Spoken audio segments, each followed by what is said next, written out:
Hi, I'm Brooks Rayford, president of NC Tech, and welcome to this edition of NC Tech Chats, where I talk for about 15 minutes or so with interesting people doing interesting things. You can go to the news tab on our website at nctech.org to find a link to our YouTube channel, where past editions of NC Tech Chats are posted, along with other video programming. My featured guest today is Cyndy U. Robinson, who is the relatively new executive director at the Cramden Institute. Welcome, Cyndy. Thanks, Brooks. It's really a great opportunity to talk to some of your members. Well, I'm glad that you took the time to do it. NC Tech does a lot of programming and work and advocacy around the topics of availability of technology, regardless of economic circumstances. And along with that, digital literacy. I know these issues are pretty central to your focus. Why don't you tell us a bit about what the Cramden Institute is and what it does? Absolutely. Digital inclusion is at our core mission. So Cramden Institute started 19 years ago with a father and son refurbishing computers in their basement. And now we have, over the last 19 years, given 46,000 computers to households across 84 counties of North Carolina and beyond. We do this through donated equipment, as well as thousands of volunteer hours. We have a professional staff of 12 that work with volunteers to both provide technology tools, such as devices, monitors, computers, laptops, desktops, and also digital literacy training. So we do camps as well as digital literacy classes. That's great. Quite a broad array of services, but all around certain core purposes, which is great.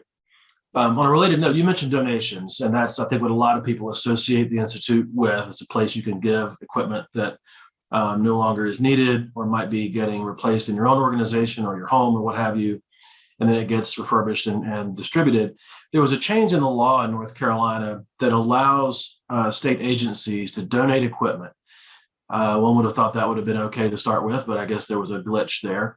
Describe that and what the impact has been or could be. Absolutely. So we've been working for probably more than 7 years, working with the state legislature to direct state agencies and specifically state-funded universities to give their surplus equipment to Cramden. So we and another nonprofit, IT disposal and basically refurbisher called E2D in Charlotte, we've been splitting up our outreach to the state universities. To this date, we've only received donations from one university. I think we see the opportunity to take a lot of liability, data management liability, and also sorting and trying to figure out the junk from the reusable pieces off their hands. For them, it's a big change. So we're working through the change, and hopefully in the next year, we'll have more universities providing those items to us. We have trucks that go pick them up. So it's just a matter of just kind of change management. What about other state agencies? Are you focused only on universities right now, or are the broader state government agencies able to participate? Other agencies do participate. North Carolina Department of Information Technology does participate. Even at the county levels, we get a number of donations from Wake County and Wake County Public Schools. Other universities, private ones like Duke, have been giving us surplus equipment. Some of our largest donors do it on a regular basis, quarterly. LabCorp, Wells Fargo, others that just basically say, come pick it up. We'll come get it. We'll manage the data, provide certificates of data destruction. And that basically is the number one question. What do you do with our data? I'm sure. Well, another related question then is, how do companies, organizations, and in particular individuals connect with Cramden to donate, and what's involved in donating? Oh, absolutely. So we have two kinds of donations. We have the household donations that come in the front door. People just drop off. We're in Durham on Highway 55, so people can pull up anytime, Monday through Friday, and just drop off one or two, or maybe a whole, trunk full of things. We have small businesses that change their inventory. They have new systems. They bring in phones, they bring in tablets, they bring in laptops and desktops and monitors. And then we have corporate donations where they schedule a pickup, and usually we're out there in 36 hours to 48 hours, and we have 3 trucks that come out and pick them up.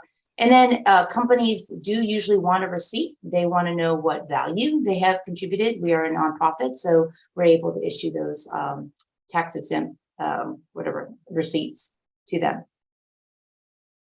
Are you, you're based in Durham, so you're in the Triangle as a physical location. Yeah. I presume most of your partners and donors are from this region as well. And you also partner, you mentioned, with another similar organization in Charlotte. What about broader areas of the state? Actually, we were contacted last year by an organization in Maryland. We picked up from Maryland, South Carolina. There's a couple of organizations in South Carolina that give us on a regular basis. There is about 100 nonprofit IT refurbishers across the country. We're probably in the top 10 in terms of size.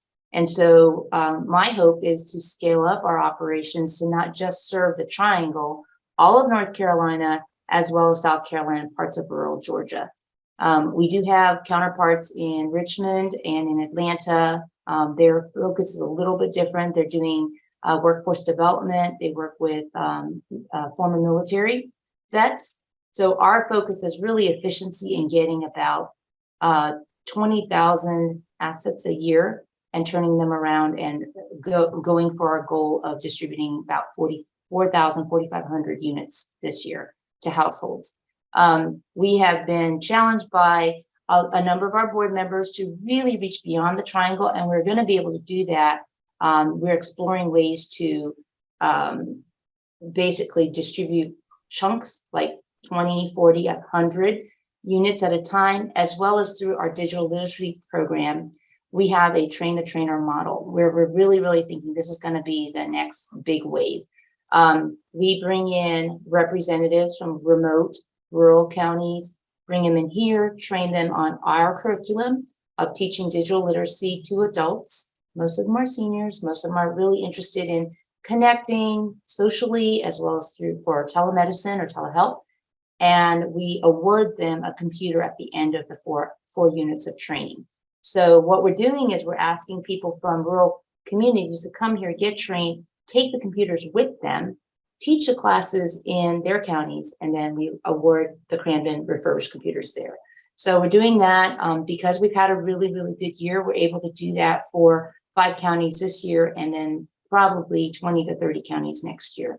And we do that through the good graces of corporate donations, not only of equipment, but some cash sponsorship.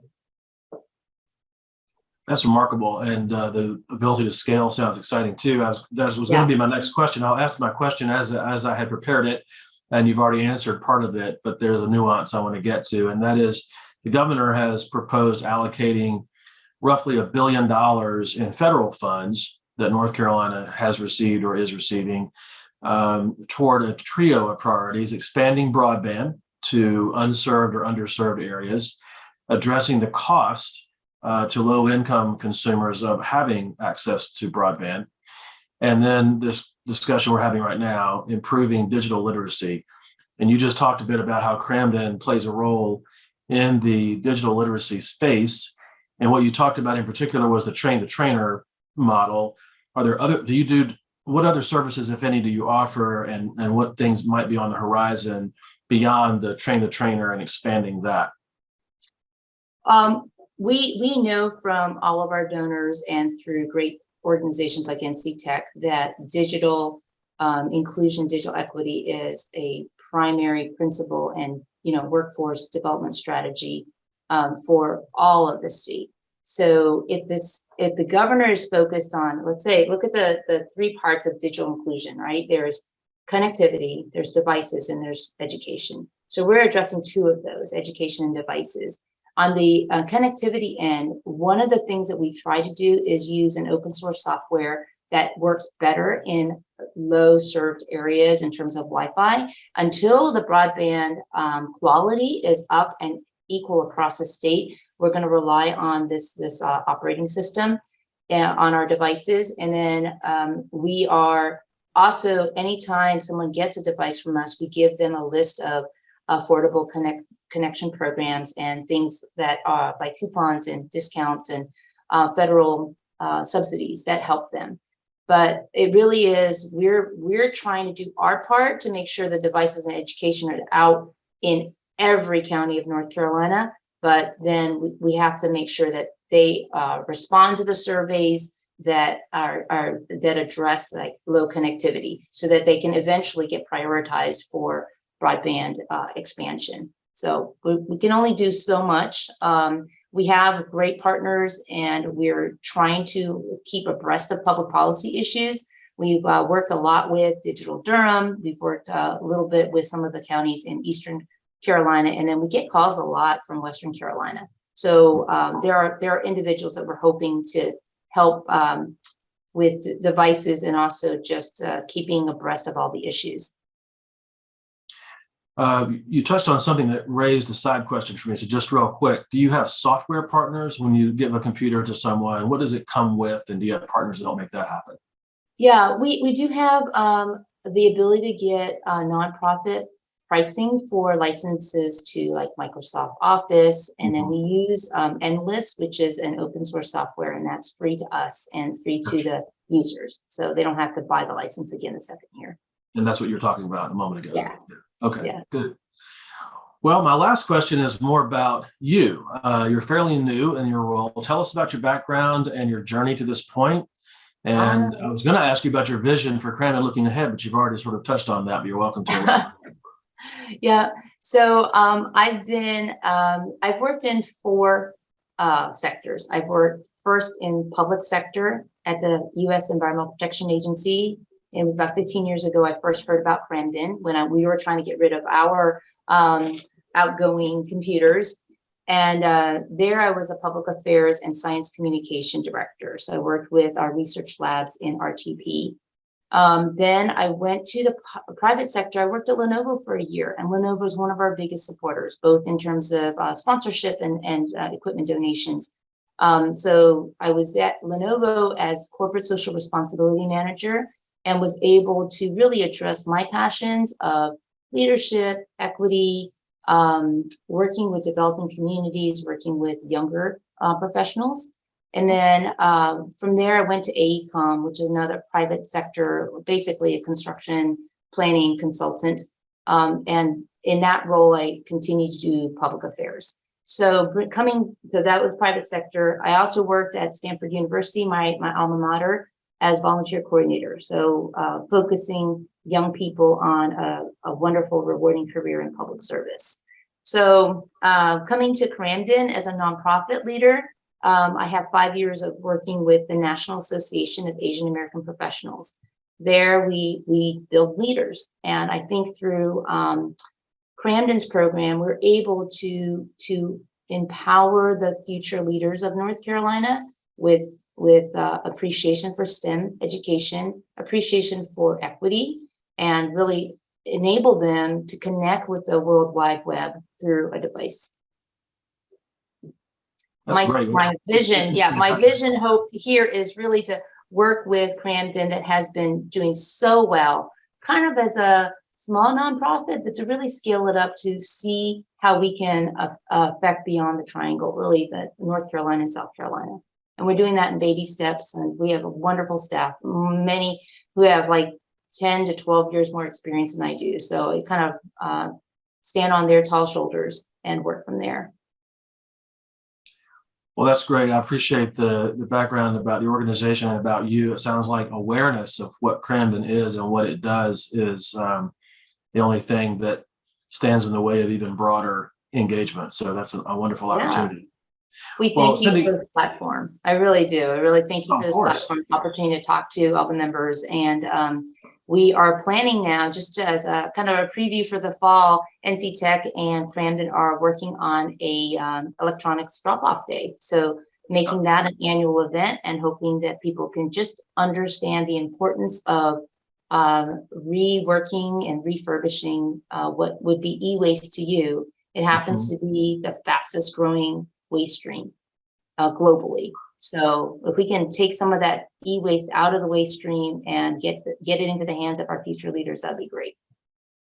Well, we're looking forward to working that event out. I know that there's activity right now between our teams to do that. So we'll promote that widely as soon as we get it nailed down. And Cyndy, I want to thank you for taking a few minutes with me today. And for those interested in learning more, you can find the Cramden Institute online at cramden.org. This side. There we go. It's right there. There you go. And again, you can visit our website at nctech.org to find the news tab, where you can view NC Tech Chats series and other video programming. So thanks everyone for watching. We will see you next time.